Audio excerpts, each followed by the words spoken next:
नारा लगा दो। डेजी दीदी, डेजी दीदी नारा लगा दो जरा, थोड़ा जोर से नारा लगाओ, जोर से।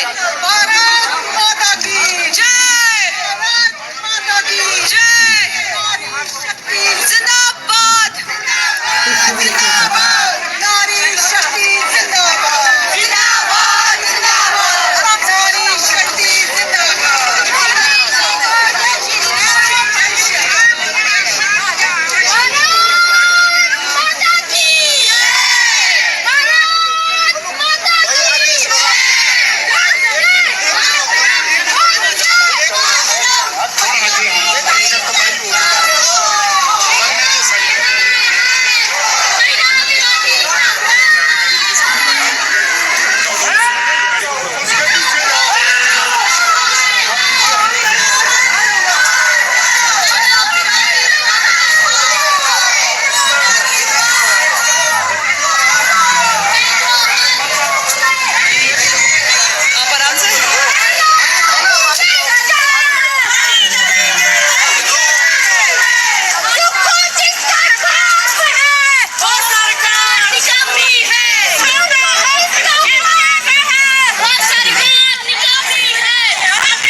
आज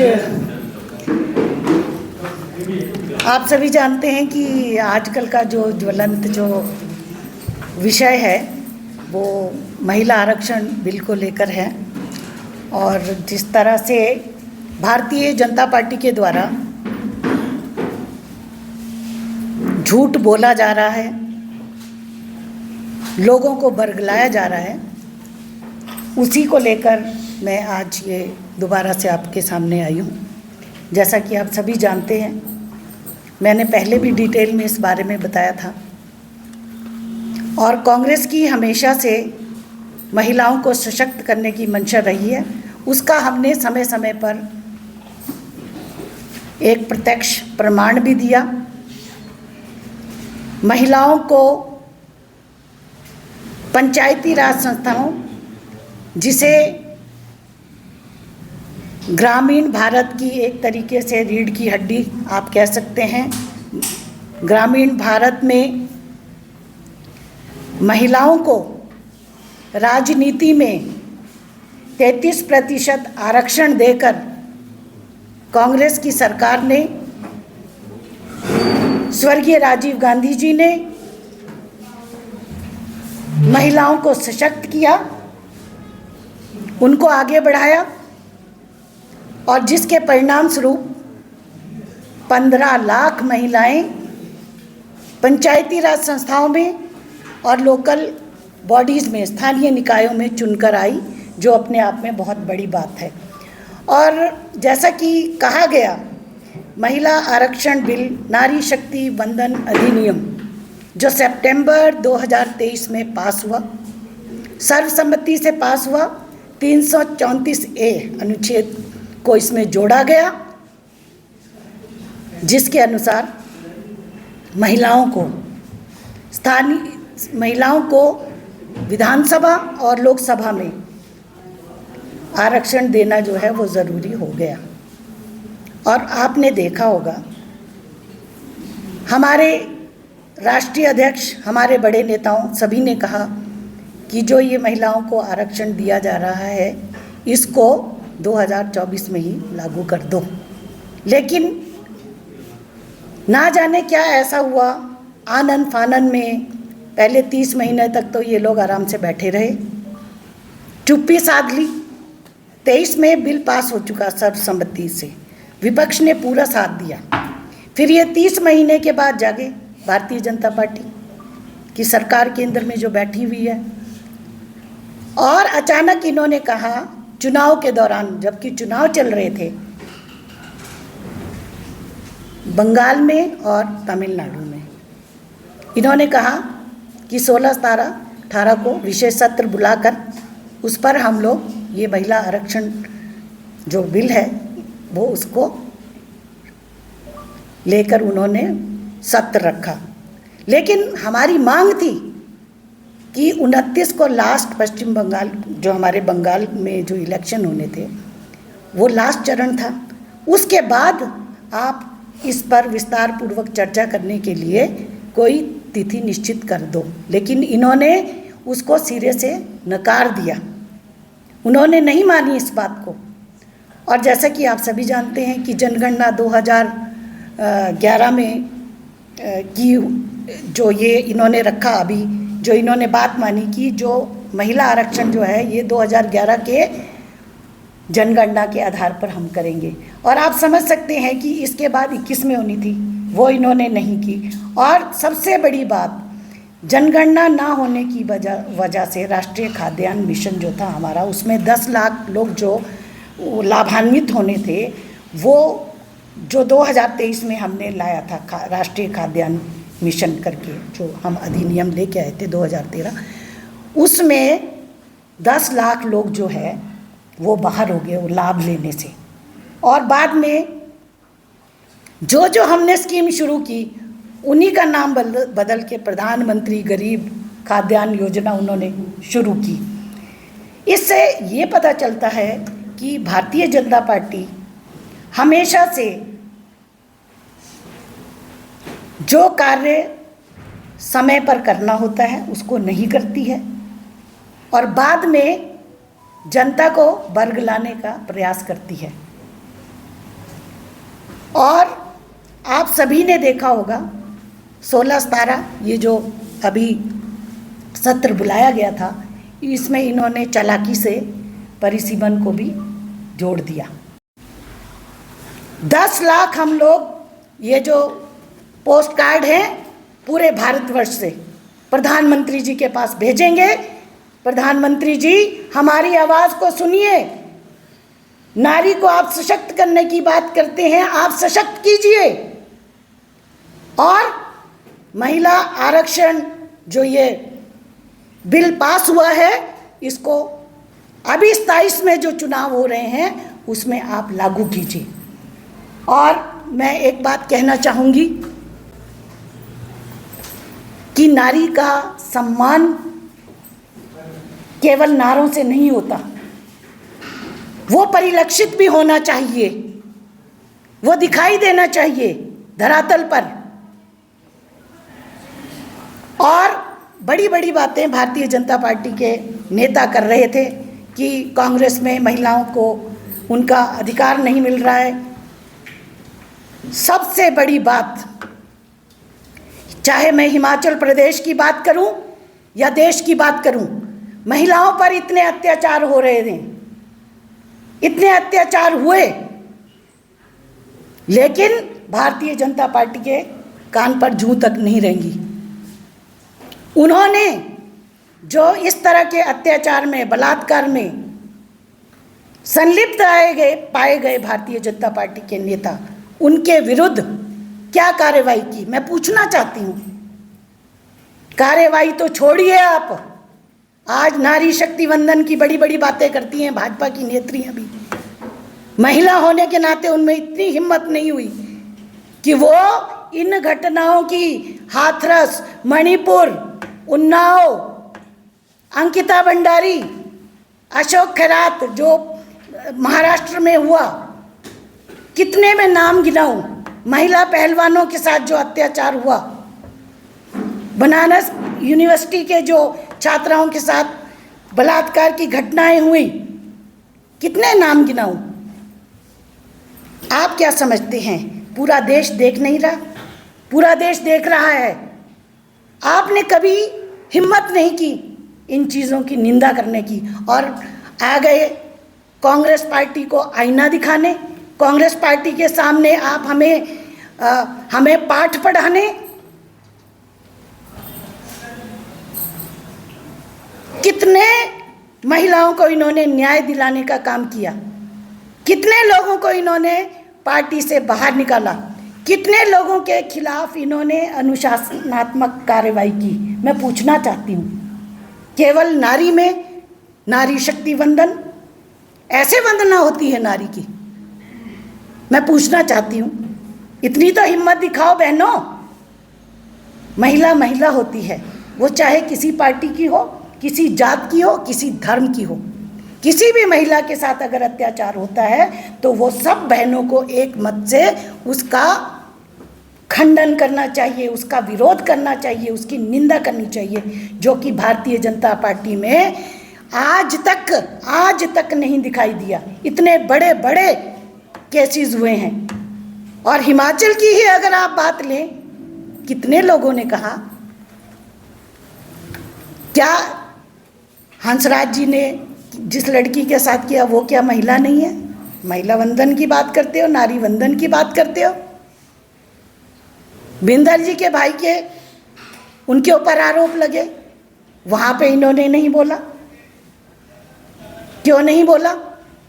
बोलना चाहिए था ना। केवल भीड़ जुटा के, नारे लगा के वो कह रहे थे हाय और सुक्खू जो हमारे हिमाचल के मुख्यमंत्री हैं। अरे भाई, कांग्रेस पार्टी ने पूरा समर्थन दिया, पूरे विपक्ष ने समर्थन दिया, तो भाई किस बात के आप वो वहाँ पर नारे लगा रहे हैं कांग्रेस के विरुद्ध, मुख्यमंत्री के विरुद्ध?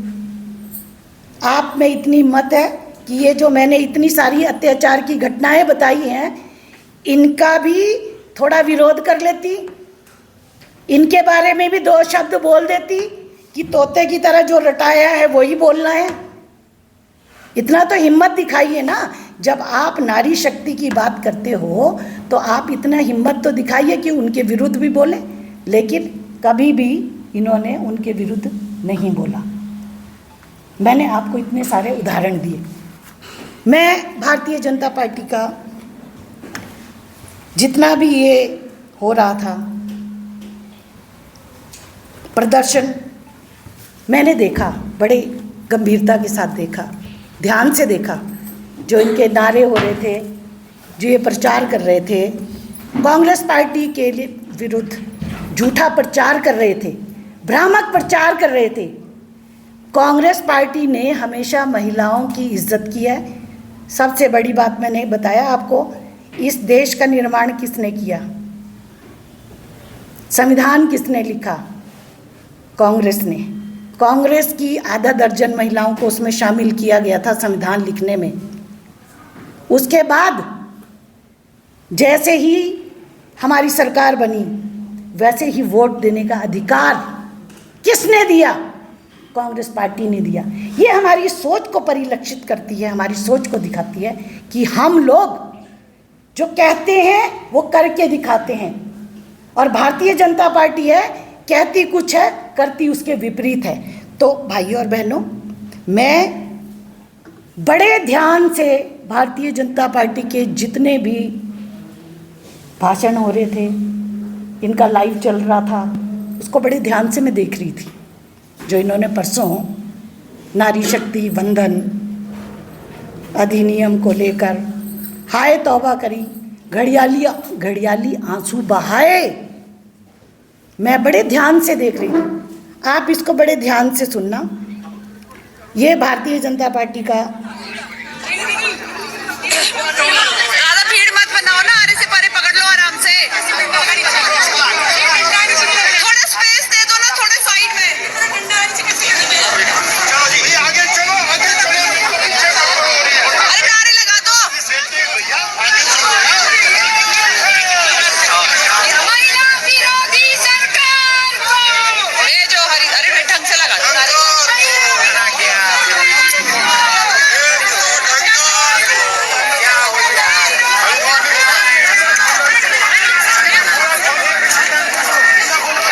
क्या कर रहे हैं यार, इनको पकड़ना नहीं आ रहा।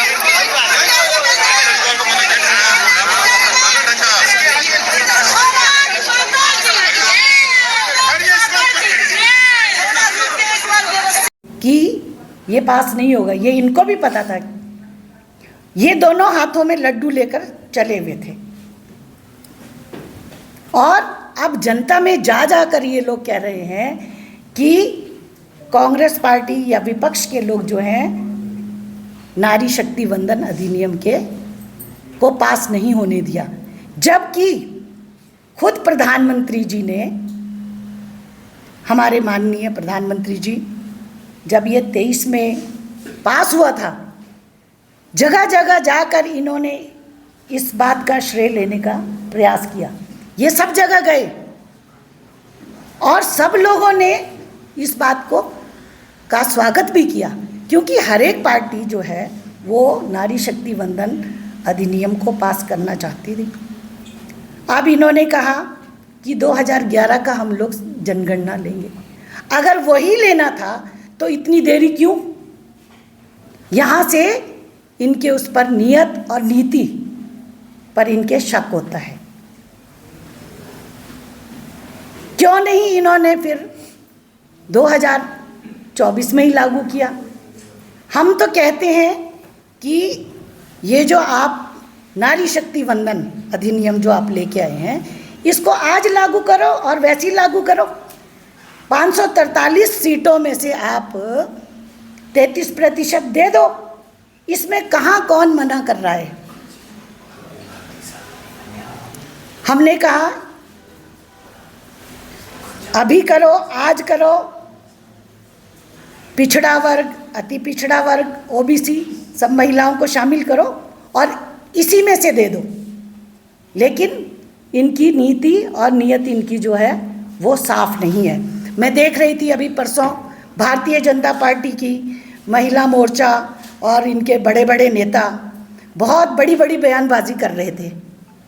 नारी शक्ति अधिनियम, वंदन अधिनियम, बहुत हैरानी होती है। सिर्फ पर्यायवाची शब्दों का ये प्रयोग करते हैं और हमारी स्कीम्स को नाम बदल बदल के दोबारा से लोगों के बीच में लाते हैं। अपनी इनकी कोई भी ऐसी स्कीम नहीं है या ऐसी योजना नहीं है जो भारतीय जनता पार्टी ने खुद चलाई हो। बहुत सारी नेत्रियां इनकी कह रही थी कि यहाँ पर महिलाएं चुन के आई हैं, उनको मंत्री नहीं बनाया, बड़ा जोर शोर से कह रहे थे। मैं उनसे पूछना चाहती हूँ, आपने, भारतीय जनता पार्टी ने आज तक अपने पार्टी संगठन में कितनी महिलाओं को स्थान दिया? आप बताइए, कितने आपके राज्य में अध्यक्ष बनाई आपने महिलाएं? कितने आपने राष्ट्रीय स्तर पर महिलाएं बनाई? केवल कोरी बयानबाजी। और हमारे कांग्रेस में अगर आप देखेंगे तो हिमाचल प्रदेश में ही 5-5 महिलाएं हमारी कांग्रेस पार्टी की अध्यक्ष रही हैं।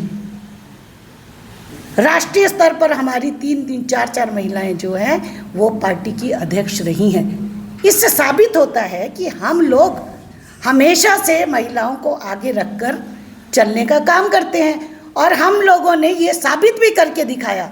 और सबसे बड़ी दुख की बात, जिससे हम महिलाओं की भावनाएं आहत होती हैं, ये लोग ऐसे ऐसे शब्दों का इस्तेमाल करते हैं कि महिला आरक्षण जो बिल पास नहीं हुआ, इसमें भ्रूण हत्या कर दी। इससे हमें बहुत ठेस पहुंची। हम इसकी घोर निंदा करते हैं और मैं कहना चाहती हूँ, हमने भ्रूण हत्या नहीं की। हमने भ्रूण को पाला पोसा, पंचायती राज में उनको तैयार किया, 33% आरक्षण दिया जो बाद में 50% हुआ और हमारी बहनें सशक्त होकर पंचायती राज संस्थाओं में अपनी योग्यता दिखा रही हैं, अच्छे से काम कर रही हैं। आपने क्या किया? आप बताइए, आपने क्या किया? इनके पास कहने के लिए कुछ भी नहीं है। और मैं आपको एक वीडियो भी दिखाऊंगी अभी। भारतीय जनता पार्टी नारी शक्ति का हितैषी होने का बड़े बड़े दावे करती हैं, दम भरती हैं। इनकी कथनी और इनकी करनी में रात दिन का अंतर है। और ये तो वही बात है कि हम पहले 543 सीटों को 850 करेंगे, ठीक है, उसके बाद हम आपको 33% आरक्षण देंगे। बताओ कि वो एक बहुत अच्छा आजकल उदाहरण है कि मेरी टोकरी में 543 आम है, मैं आपको तब दूंगा जब मेरे इसमें 850 होंगे, नहीं तो मैं 543 के 543 खुद ही हम लोग खा जाएंगे। तो इनकी इससे मंशा जो है वो एकदम से क्लियर हो जाती है। और हम लोग कांग्रेस पार्टी आज भी पूरे देश की महिलाएं एक मत से मांग कर रही हैं कि जो ये आरक्षण नारी शक्ति वंदन 2023 पास हुआ है, इसको एकदम से लागू करो। क्योंकि भारतीय जनता पार्टी के लोग पूछ रहे थे कि कांग्रेस ने क्या किया। कांग्रेस ने ये किया कि हमारे में ईमानदारी थी, हमने 2010 में भी प्रयास किया इस बिल को पास करने के लिए। राज्यसभा में पास हुआ, हमारी पूर्ण बहुमत की सरकार नहीं थी, तो हम लोग जो है इसको लोकसभा में पास नहीं कर पाए। और सबसे बड़ी बात, जब हम लोग पंचायती राज का आरक्षण लेकर आए थे तो हमने व्यापक चर्चा की थी, सारी पार्टीज़ को हम एक साथ लेकर चले थे, उनसे विचार विमर्श किया, एक मत बनाया, उसके बाद हमने आरक्षण दिया। लेकिन उसके विपरीत आप देख सकते हैं कि भारतीय जनता पार्टी क्या करती है, वो हर काम जो है पर्दे के पीछे करती है। वो कभी भी क्लियर कट नहीं बताती कि हम क्या क्या करने जा रहे हैं। ये नारी शक्ति वंदन अधिनियम के पर्दे के पीछे इन्होंने परिसीमन को चुपचाप से जोड़कर ये महिलाओं के अधिकारों पर इन्होंने डाका डालने का एक तरीका से काम करने का प्रयास किया, जिसकी हम लोग घोर निंदा करते हैं। दूसरी बात, हम लोग पूरे भारतवर्ष में महिला कांग्रेस प्रधानमंत्री जी को पोस्ट कार्ड भेज रहे हैं, 7 लोक कल्याण मार्ग दिल्ली। हम इसमें उनसे मांग कर रहे हैं प्रधानमंत्री जी से, प्रधानमंत्री जी अगर आप चाहते हैं कि हिंदुस्तान की महिलाओं को आरक्षण मिले, राजनीति में वो सशक्त हों, तो हम आपसे ये मांग करते हैं कि 543 सीटों में से ही 33% आरक्षण पिछड़ा वर्ग, अति पिछड़ा वर्ग और ओबीसी की महिलाओं को आप तुरंत देने का प्रयास करें। अन्यथा हम लोग ये समझेंगे कि आप लोगों की कथनी और करनी में अंतर है। दे रहे हैं, हम तो दे रहे हैं। अभी हमारी जिला में देखो 2 अध्यक्ष बनी महिला, अभी हमारी कार्यकारिणी का अभी पूरी कार्यकारिणी नहीं बनी है हमारी, ठीक है। इसीलिए तो आरक्षण, इसीलिए देखिए, इसीलिए तो हम लोगों इस आरक्षण को जो ये लेकर आए हैं, इसको हमने पास किया ना सर्वसम्मति से।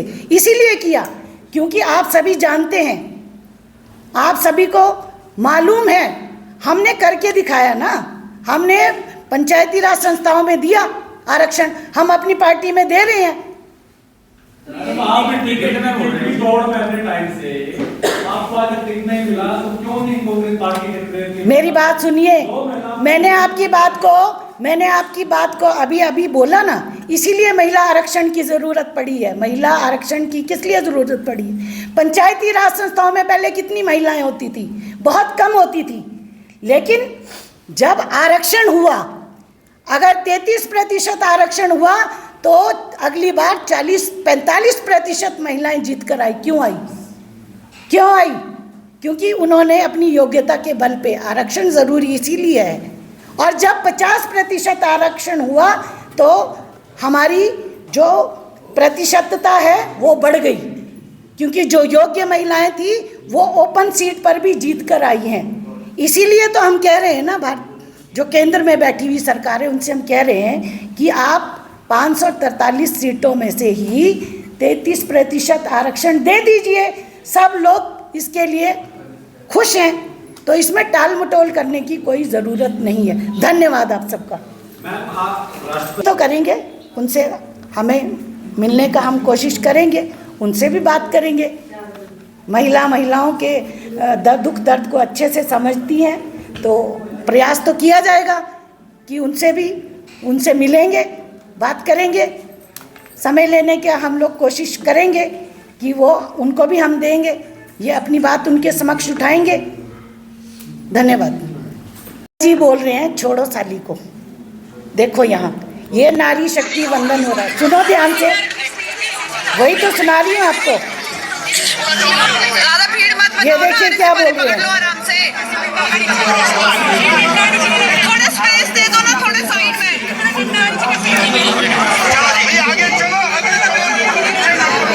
जो इसमें बिंदल जी बोल रहे हैं, क्या ऐसे नारी शक्ति का वंदन होगा?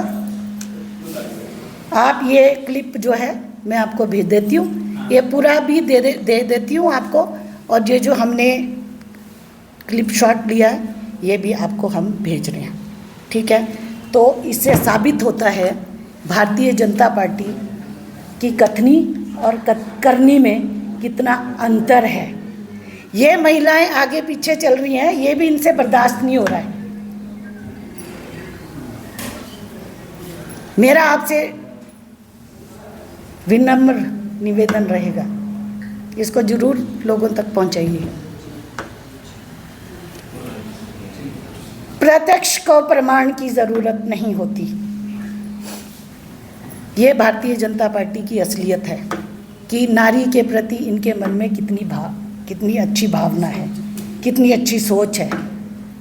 कांग्रेस पार्टी हमेशा से महिलाओं का आदर करती है, करती थी और हमेशा करती रहेगी।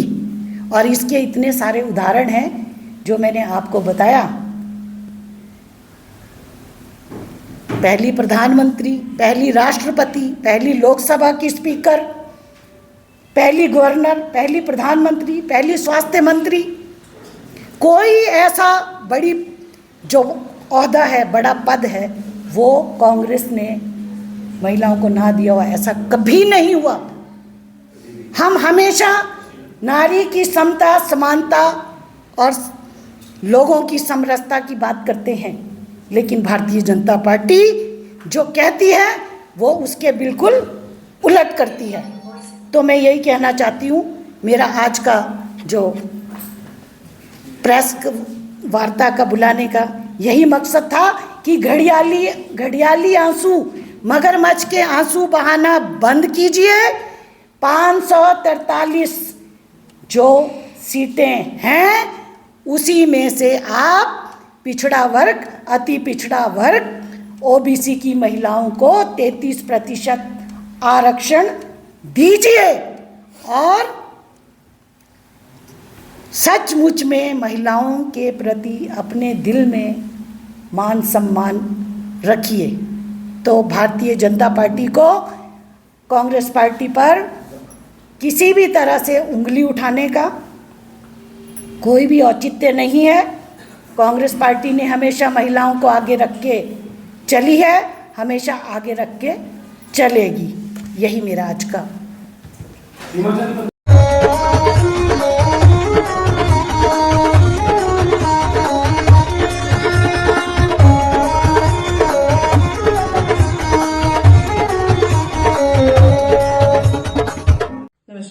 मैं Alka Bhardwaj, principal Gurukul international school Kunihar. Gurukul हमेशा से मानता है कि हर बच्चा स्पेशल है और उसमें सीखने की अनलिमिटेड पॉसिबिलिटीज हैं।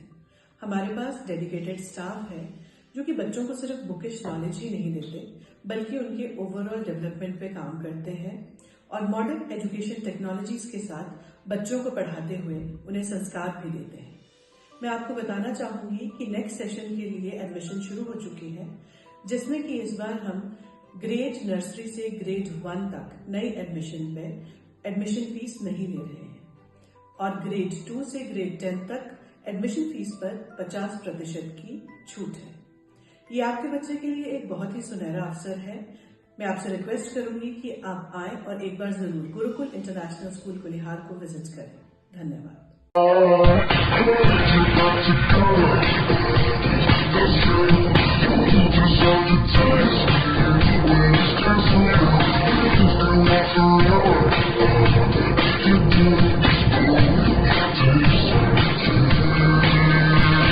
Looking for a school that shapes not just students but future leaders? Welcome to Kasoli International Public School, a world-class residential institution where learning goes beyond classrooms. With a strong academic foundation, an advanced curriculum, and excellence in sports and co-curricular activities, We focus on complete development, nutritious food, a safe boarding environment, and experienced teachers living on campus ensure constant care, discipline, and guidance. Enroll your child at Kasoli International Public School today. Admissions are now open. Give your child the future they truly deserve. Thank you.